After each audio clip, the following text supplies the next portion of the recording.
Industrial engineering. നിങ്ങൾ ആൾക്കാരോടും ടെക്നോളജിയോടും ഒന്നിച്ച് work ചെയ്യാൻ താല്പര്യമുള്ള ആൾക്കാരാണോ? അങ്ങനെയാണ് എങ്കിൽ ഇൻഡസ്ട്രിയൽ എഞ്ചിനീയറിംഗ് നിങ്ങൾക്ക് നോക്കാൻ പറ്റുന്ന ഒരു ഓപ്ഷനാണ്. ഇപ്പോൾ എന്തെങ്കിലും ഒരു സ്ഥാപനത്തിലെ ഒരു പ്രോസസ്സ് അത് സെറ്റ് ചെയ്യുന്നിടത്ത് നമുക്ക് ഇൻഡസ്ട്രിയൽ എഞ്ചിനീയേഴ്സിന് ആവശ്യം വരും. ഫോർ എക്സാമ്പിൾ, ഒരു ഫാക്ടറി, അവിടെ പ്രൊഡക്ഷൻ നടന്നുകൊണ്ടിരിക്കുകയാണ്. 1 മണിക്കൂറിൽ അവിടെ പ്രൊഡ്യൂസ് ചെയ്യപ്പെടുന്ന സാധനങ്ങളുടെ എണ്ണം 10 ആണെന്നിരിക്കട്ടെ. ആ 10നെ നമ്മൾ കൂട്ടുമ്പോഴാണല്ലോ നമ്മുടെ പ്രൊഡക്ഷൻ എൻഹാൻസ് ചെയ്യപ്പെടുന്നത്. അങ്ങനെയാണല്ലോ ലാഭം വർദ്ധിക്കുക.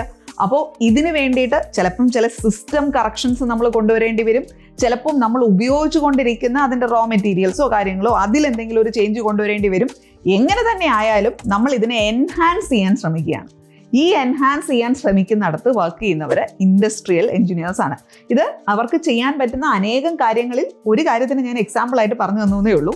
ഈ ലോജിസ്റ്റിക്സിൻ്റെ മേഖല, സപ്ലൈ ചെയിനിൻ്റെ മേഖല, ഇവിടെ എല്ലാം തന്നെ ഇൻഡസ്ട്രിയൽ എഞ്ചിനീയേഴ്സിന് ആവശ്യം വരാറുണ്ട്. അപ്പോൾ ഇത്തരം കാര്യങ്ങൾ പഠിക്കണം എന്ന ആഗ്രഹമുള്ള കുട്ടികൾക്ക് എടുക്കാൻ പറ്റുന്ന ഒരു ഓപ്ഷനാണ് ബിടെക് ഇൻഡസ്ട്രിയൽ എഞ്ചിനീയറിംഗ്.